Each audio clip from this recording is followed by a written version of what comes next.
My high school, we didn't even have like a track. My first semester, it was really, really tough. I remember crying to my mom every night saying, "Can I come home? Like, I don't know if I'm gonna make it." There was nights where I was considering quitting. I am a first generation student, so I was like, I don't want to ruin this for my family. Like, I'm not just doing this for me, but for my parents and my family. I feel like the records and the results were a result of that mentality. Instead of having that pressure and on your shoulders, just being grateful for the opportunity and just running like it was your last.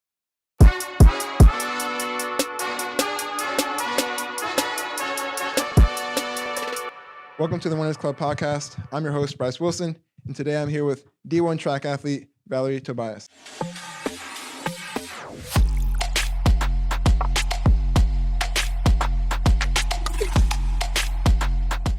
Valery, thanks for being here. Thank you for inviting me. Thank you so much. So we're going to talk about your mindset and also what it's like being a D1 athlete.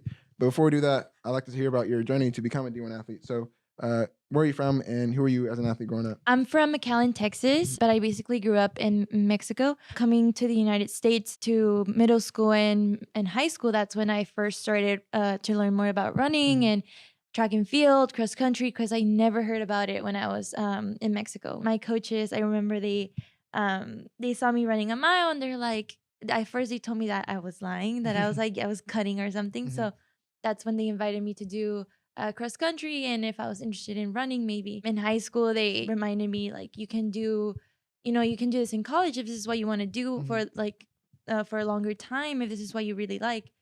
And I never really thought about it until I guess my junior year when I heard from UT, and I was just ecstatic. I was super happy because I had never gotten like I guess direct email from a coach. And after that I came to visit the university, and it's just I fell in love with it. In high school, you were three-time state champion, everything. So, what do you think led to that? My high school, we didn't even have like a track, like an actual track. So we would always run on the neighborhoods and on like just the cement and the asphalt. And we would go to like a university, a local university's old track. And that's where we would train sometimes when they would let us.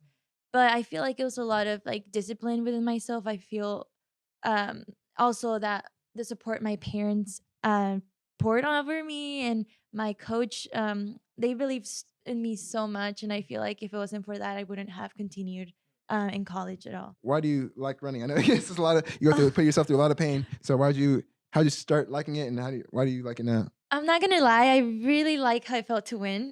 My first few meets, there was no expectations. It was just running, having fun. I did long jump and then started running a mile and a half like in middle school. So I was like, this is so fun. There's no like expectations, nothing to like get nervous about. And obviously, as I continued to run, the more pressure I felt just because of how I performed in the past and how I wanted to perform for myself.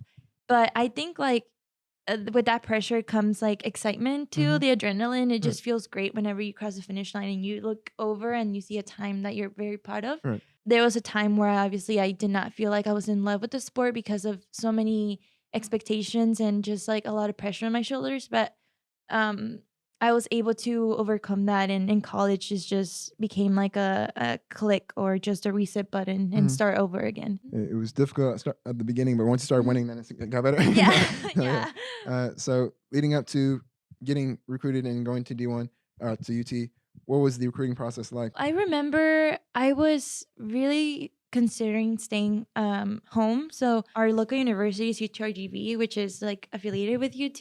I was highly considering that just because I was scared of venturing out or just like leaving home for the first time. I heard from UT as well as other schools, mainly in Texas. I really wanted to stay in Texas. I knew that was like one of my main priorities. And just knowing that I got an offer from UT or just looked at by UT was just incredible. Was that just a school that you wanted to go to for a long time? Like, why did you settle on UT? Yeah, actually, I feel so embarrassed to admit that whenever I was in middle school, I was set on A&M, and now I'm like, Oh oh no. gosh, why did Yeah. I? I don't know. I shouldn't be saying this out loud, but Yeah, they're rivals. So I know. on the track and off the track, what was that transition like? My first semester, it was really, really, really tough. I remember like crying to my mom Oh. every like night saying like, "Can I come home? Like, I don't know if I'm gonna Mhm. make it." Training Mhm. was super different. Right. Obviously, it's something in a different level. I didn't know if I could do it. Mhm. Obviously, there was nights where I was considering quitting Uh, or being like, "Oh my gosh, am I gonna get cut?" or right. something like that. But I think that with the help of like tutors and like obviously like my coach has been a really good mentor to me, Mhm. um that helped me kind of like mature in a way Mhm. and mature as an athlete and also as a student. I feel like I was able to manage my time wisely Mhm. and better. And I learned how to study on the Mhm. road, on the plane. Like whenever we went to meets, I knew how to like separate like school from running because Mhm. it's hard to combine both and focus and do well on both. What kind of led you to say, "Hey, maybe I kind of want to quit," and then how'd you get through that? Oh my gosh. So my first semester, it was cross country season. Mhm. So I was coming in with 18 miles at most per week. Mhm. When there were girls here that ran like 45 to like 50 miles Mhm. already and Mhm. up. And I remember like comparing myself Mhm. so much Mhm. and thinking like, how am I going to keep up with these girls? Because I remember our first run here, they ran 6 miles, I think, 6 to 8 miles. I ran obviously on the lower side. Mhm. So I went for the 6 miles and I was dying. I was Mhm. dead last. It Right. was so embarrassing because like everyone, even the rest of the freshmen were like trying to keep up Mhm. or they were keeping up with the upperclassmen. And I was just way in the back. And I Right. remember that week was just it was hell for me. I Mhm. remember our coach asking one of the upperclassmen to stay with me. Oh And so no. I was like, I'm Oh sorry, I'm no. making you run slow. I remember by the end of that week, I was like, I don't think I can do this. Like this is too much. And I remember getting my first C in a class in that same semester. I was like, everything is Mhm. just going downhill. Right. Nothing's working out, nothing's clicking. And I think that the turning point for that was my second semester. Mhm. I was so ashamed and so like on my lowest, like rock bottom the first semester. But once, I learned from that and learned how to study, learn what worked and what didn't work for me, both in running and in school, and apply that and, got better grades. And then I remember my coach vouching for me a lot to our head coach to take me to conference. Mhm. And that was a big deal. I was going in as a freshman and I had not scored in anything or I had not scored in cross country. And I remember making the finals and I Mhm. wasn't expected to even score. Mhm. So I was super excited, and after that, just going into the finals, I was like, "You know what? Everything's a win now." So Mhm. I ended up, like, scoring for the team, and I felt like that got me excited and just to get better and Mhm. just to prove, like, not everyone else, but just myself that I deserve to be here and I should be here and I deserve to be here just like everyone else. So Mhm. How'd you regain that confidence in that? What was the switch from the first semester to the second semester? Like, what was that mental switch? My mom helped a lot. I feel that I remember having conversations with her about, if this was the best option for me because I know they sacrificed a lot Mhm. for me to come here. And I just didn't want to take that for granted. In the back of my head, I was always thinking like, I'm the first person in my family to like go to a university out of state, just like I was a first generation student, Mhm. or I am a first generation student. So I was like, I don't want to ruin this for my family. Like I'm not just doing this for me, but for my parents Mhm. and my family. So I think that that click of like instead of having that pressure and on your shoulders, just being like grateful and Mhm. taking everything as like an opportunity and Mhm. just kind of seeing everything differently instead of seeing it like, oh my gosh, if I don't do this, then X, Y, and Z will happen and like going on a downward Mhm. spiral.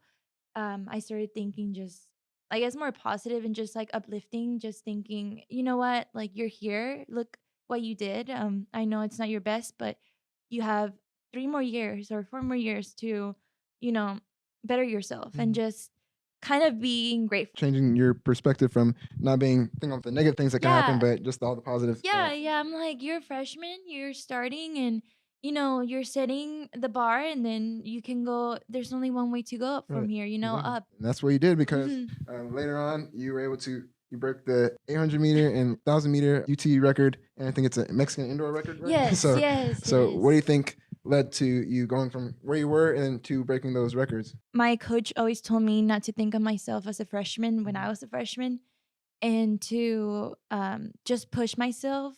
She always believed in me, and I thank her a lot for it because she helped me just push myself mentally as well. I was able to develop a lot as an athlete and just become more mature in the sense of like running with race anxiety and stuff like that. And I think like the more aggressive I became when I ran, the better the results. And I would see that pattern, and I was just thinking, you know what, enjoy the run. Like, do this because it's fun. You Mhm. started doing this because it's fun. Why are you stopping now? And I feel like the records and the results kind of were a result of that mentality. I wasn't like envisioning this, or that my goal was to break the record. Like, obviously that was in the back of my head, but I it wasn't like my priority. And I think that not putting that pressure on myself allowed me to just reach times I didn't know I could and Mhm. become that athlete that I knew I could be. Do you remember your first race where you like you regained you regained your confidence? You're like, wow, I could actually do this. I remember the first time I felt that confidence like fully. We were at this Arkansas Invitational outdoor. It was my freshman year. Mhm. And I remember our head coach being like, "You can go 209, like you got it in you." And I was super nervous, but I remember saying like, "You know what? Like, let's try sticking with the front group. Like, you Mhm. never know what you can do. Like, worst thing that's going to happen, you die." And Mhm. but you tried. Yeah. And I remember racing the 800 and coming on the second lap, and my arms were starting to go a little numb, and I'm like, I don't know if this is a good thing or a bad thing, but I finished and I look over the time and it was 207, and I was like, what? Like, there's Mhm. no way. Like, that must be wrong. There's Mhm. something wrong with the timer. But my coach Patty Sue, she came and hugged me, and she's like, "What? I guess you just wanted to go lower because Right. she was like 209, 209, Mhm. and you just like went faster than that." So I Mhm. feel like that moment kind of reinforced my confidence that I kind of like needed to work on. Mhm. And I felt the click after that. Obviously, there were some highs and lows, but after that, but mostly highs. And so this is your last semester season I of, know. of college track, but you said you're trying to go pro. I don't know if you've started with that process, but what is some insight you could give to others that want to go pro? What is that process like? I guess insight from somebody who hasn't, yeah, but it yeah, wants to. yeah. I think just sticking to your gut. Just there's gonna be a lot of times where you're gonna miss out on a lot. Mhm. As a college student, you're gonna miss out maybe like on parties or like, get-togethers or stuff or events that your friends who may not be in the same schedule as you get to do and you don't. So Mhm. you should always remember that all those moments and all those like, "Oh, sorry, I can't go," and Mhm. "Sorry, I have to sleep early because I have practice tomorrow," they're gonna pay off. Mhm. If your goal is to become pro, then you're on the right track. Mhm. Like, nobody's gonna be taking care of you like they did maybe in high school, or hold you accountable, like truly, but yourself. And Mhm. because it's gonna be the same thing when you become pro, I feel like I've heard that a lot from my friends who have gone pro, that it's just gonna be up to you. Yeah, it's gonna come from you to get up in the morning and go to practices and all that stuff. Well, that was a bit about your story. So now we can get into your mindset. Mhm. So off the bat, are there any things you do to take care of your mental health? Oh, definitely. That's been such a contributor to my performances. I go see my therapist Mhm. and just talk to her about anything honestly that I'm feeling. And I also love listening to music Mhm. before races. Like, I put on my headphones and just kind of zone out because I try to listen to like Latino music Mhm. because I'm like, I need something upbeat that reminds me of like good times where Right. I was doing something else Mhm. that wasn't running. Mhm. Because the moment I start thinking of like my race and everything that's not like a plan, I get freaked out. I learned that I am better racing like cold and with a plan and just like straight about the plan and not have like any emotions Hmm. because they become like overpowering. You get really nervous before matches? Oh, yes. Yeah. My oh my gosh, my friends can tell you a lot about this, but they would see me before races and they would just like kind of start laughing at me because I literally can be super bubbly and happy, but then when I'm racing or be thinking about the race, I get like monotone and Mhm. just like look scared. It's so bad, but Mhm. I think that my ritual, I guess, is just listening to music a couple hours before, not thinking about anything, doing something else. I've really gotten into crocheting. So like Okay. I start doing that even during my trips and like before races. And I'm just like thinking about how to get it done instead Mhm. of anything else. And Right. then like an hour or two before I get my coffee and then I just call my mom. Mhm. She has become like a soothing like kind of voice to Mhm. me and she knows exactly what to tell me right before my race and it's just reinforcing and like calming to me. Right. So I think that that has helped a lot Right. with calming my nerves. I think nerves are it's hard to avoid because obviously you want to do well, but the Mhm. big thing is just not thinking about them. So doing you said crochet, doing Yeah, other things, and, yeah. and not It's like not thinking super about unusual, right. but I'm like, it's fine, it's Yeah, as long fun. as you take your mind off of what's going Yeah. to happen. But then when you actually get there, let's say what's the most pressure you've experienced in a race, and how do you deal with it? Like once you're there in that moment. The most pressure I felt has definitely been at the NCAAs, but I think that when I get there and I start looking around, all I think is, "Oh my gosh, there's that person, she's so good," and or the, "Oh my gosh, like everyone here is so fast," Mhm. and I feel like the moment I start doing that, I know it's not good for me. I don't like looking at times, and I prefer not looking and not knowing who's there. Like obviously, I acknowledge my competitors, but for myself and for my sake, for my mental health. Mhm. I just think, okay, you're here. Enjoy like the view. I when we get there for pre-race and for our shakeout, I think, oh my gosh, this is such a pretty facility. Enjoy it. You know, do your shakeout. You know what to do. You've done it before. You've ran 1,800s before, Mhm. and this is no different. Like obviously, it's a little bigger, but just don't look at the stands. Just look at the track. How do you deal with like after a tough race that didn't go your way? How do you deal with that? I would always look at the stands and see my parents and yeah, they try to hide Mhm. their, like, faces, but I know they're kinda disappointed because they know that I can do better, Mhm. and obviously that makes me disappointed in myself. I think I'm my toughest critic, and obviously I look at my coach and I know she's trying also to be, like, supportive and stuff, Mhm. but when we were working towards a goal and then it doesn't go our way, it's just bittersweet. It's just like it's sad to kind of walk out with not the best time and Right. not just the effort. But I've learned to using my bad races, I guess, and getting the good out of it and Mhm. just analyzing them afterwards, like right after, because my mind is fresh, just Mhm. being like, okay, I didn't get out, I didn't kick, or I didn't move, I got stuck.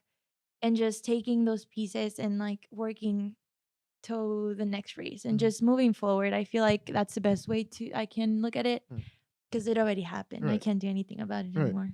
I do have to ask about how do you do your relationship to pain because whether your sport is just completely all pain, Yeah, like how do you do with pain in that moment? How do you overcome that? it's not comfortable Right. ever, but Right. I think that the more I get to feel that pain while I'm running, I feel better because I'm like, I remember this pain. Like, Mhm. this is a good kind of pain. Like, Mhm. this means I'm going fast. Like, just embrace it and just keep going. I'm sure everyone at least has like a moment where they think, like, oh my gosh, why am I doing this? Mhm. And it's gonna hurt, but it's worth it. You know, Right. it's worth the risk. If you want to run fast, like it's gonna hurt, Mhm. but it's gonna hurt for 2 minutes or it's gonna hurt for 2 minutes and 5 seconds. You Right. know, you decide Exactly. that. Like, what do you tell yourself?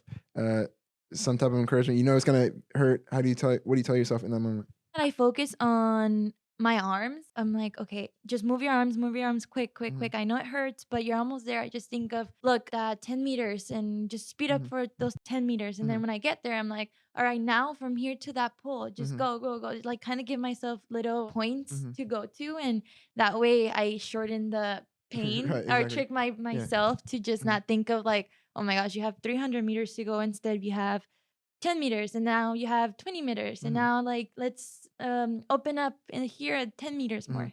Yeah, so it's the technical aspects, or yeah, you're breaking it down and not the Yeah. not the full length. Yes. And then I have to ask about Mexican culture. So how did your Mexican culture influence you as an athlete and as a person? I think that the way I style my hair or just like do stuff, I just look up to my mom whenever she was young and look at her pictures, and then she's just the way she encourages me to say a prayer or anything before a race.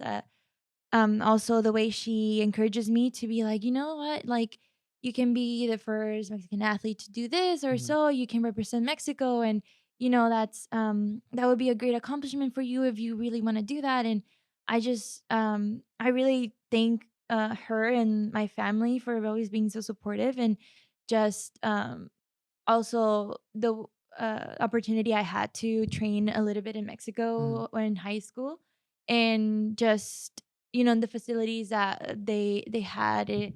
Um, I really appreciate much more where I'm at right now, mhm, because where I was training in high school, I remember like they didn't really have a track, and we would make up like throwing our med balls with we would find like a big like tires and just mhm, like throw them, mhm, because we didn't really have the resources to get all these fancy mhm, like med balls and mhm. different type of dumbbells. So now that I look back at it, I'm really proud and just very grateful for where I came from. Yeah. Do you think that's helped you? Like a lot of athletes over here have probably grown up and had great facilities, had Mhm. all the best things. But do you think that's helped you as an athlete to develop that mental toughness? Yeah, I definitely think that has helped me. That's a big contributor to how I become a little Right. tougher. Mhm, Sometimes I'll forget it, but then I'm like, you know what? Like, look at where you're at right now. Why wouldn't you take advantage of like these resources when mhm. you were in like in the position to have those resources? That has definitely helped me to just become tougher and just mentally tougher. So you're getting some great insights so far. Now we'll get into the last final five questions. These are Mhm. the final five questions I like to ask every athlete. So the first one is, what's the misconception about being a D1 athlete? Well, I have like two. I Mhm, just the way being a D1 athlete, I didn't know how much time commitment you had to put into your sport and take from other things in your life. And if you take it seriously, then like the more time commitment you're gonna have to like manage. Is mhm, just you really don't have like a much of a social life mhm, other than mhm, your sport. And I guess that's where you make your friends. And some people are better than others at managing that, mhm. but for me, I'm just like running or sleeping and Right. homework. And another one, I think that sometimes I hear how like being a D1 athlete or just like an athlete in general, like student athlete, you don't really have to work hard for like your grades. Mhm. But oh my gosh, I wish that was true, but that is really far from the truth. You have to like send emails like weeks ahead to your professors to see if they can accommodate you for Mhm. exams, but sometimes they won't, and you Oh, just have to like either take it early or on time or on the road. And if you're like you're keeping up with everything, then that means you're behind already. I don't know, right. somehow.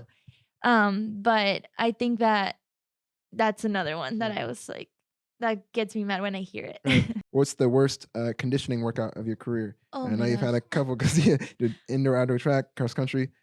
I think that one of the hardest ones has been like an all-out workout where my coach just told us to do like an all-out K, and then she gave us like 3 minutes of rest, and then an all out 6, and then an all out 3, and an all out 3 again. Mhm, And she loves giving us active recovery, mhm. which is just jogging basically. And at the end, I could not feel my legs, like, at all. And there's been a couple more, but it's those where you just get on the grass and just lay there for 10 minutes and get your teammates to shake your legs Yeah. because of all the lactic. Oh, mm. It's so bad. All right, so we'll talk about the good stuff now. So, what's the best memory of your career? Being able to make it for the first time to nationals, Mhm, indoor nationals last year, it was my first time ever. Being able to finally see your name like entered in top 16, mhm, because the previous years I had missed it by one or two spots. So it was always devastating to see that. But seeing that for the first time, I was like, we made it. Mhm. And I say we because it's like not just my effort, but like coach and teammates who literally like are so supportive. And I remember my freshman year during Halloween, we all like decided to dress up as our coach. As Mhm. when she was like an Olympian, she had like these like leotards and like these like speed suits that were super cool. Mhm. So we kind of like tried to dress like her, and it was very funny because it was her first year as a coach with us as well, and it was my first year. So she was like, what am I getting myself into? What kind of girls are these?" But Mhm. they were they're great girls and a great coach. Okay. Next one is, what's some advice you could give to a high school athlete that wants to be a college D1 athlete? It's not going to be easy, but you're going to have to put the same amount of effort you're putting in the field or wherever whatever sport you want to do. Mhm. You have to put it the same in school. Like Mhm. it's going to be a balance. Like you're going to have to learn how to balance both, and coaches love like working with people who are, coachable and just, Mhm. have that work ethic. So I think that as long as you are set and you're not distracted by, outside stuff, then Mhm. you're set to go. Like you Yeah. can do whatever you set your mind to. And the last question is, uh, how do you define the word winner? You lose a race because you lose it within yourself Mhm. first. So I feel like as long as you give your best and you cross that finish line and you say like this was my best today, if you truly think I gave it my all today, like I Mhm. gave what I could today, Mhm. then I think that you're a winner. And as long as you're not complacent, Mhm. if you want to achieve a goal and you're just like this is not enough, I want to do more and more and more, and like I think I can define that as a winner, Mhm. somebody who just wants to achieve more and Mhm. within themselves first.